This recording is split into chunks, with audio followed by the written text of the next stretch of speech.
أعوذ بالله من الشيطان الرجيم. بسم الله الرحمن الرحيم. عم يتساءلون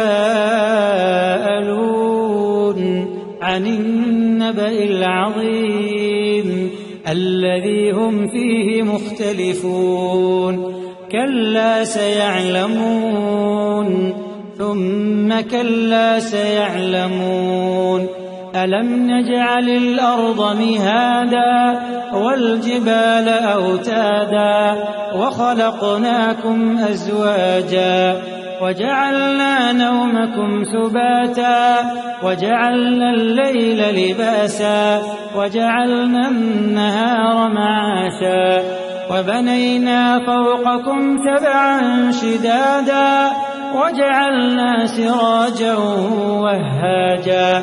وأنزلنا من المعصرات ماء ثجاجا لنخرج به حبا ونباتا وجنات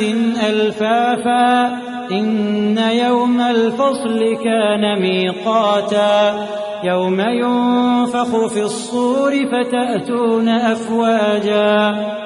وفتحت السماء فكانت أبوابا وسيرت الجبال فكانت سرابا إن جهنم كانت مرصادا للطاغين مآبا لابثين فيها أحقابا لا يذوقون فيها بردا ولا شرابا إلا حميما وغساقا جزاء وفاقا إنهم كانوا لا يرجون حسابا وكذبوا بآياتنا كذابا وكل شيء أحصيناه كتابا فذوقوا فلن نزيدكم إلا عذابا إن للمتقين مفازا حدائق وأعنابا وكواعب أترابا وكأسا دهاقا لا يسمعون فيها لغوا ولا كذابا جزاء من ربك عطاء حسابا رب السماوات والأرض وما بينهما الرحمن لا يملكون منه خطابا يوم يقوم الروح والملائكة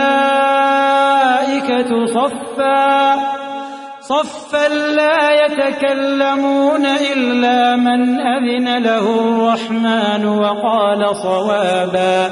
ذلك اليوم الحق فمن شاء اتخذ إلى ربه مآبا إنا أنذرناكم عذابا قريبا يوم ينظر المرء ما قدمت يداه ويقول الكافر يا ليتني كنت ترابا.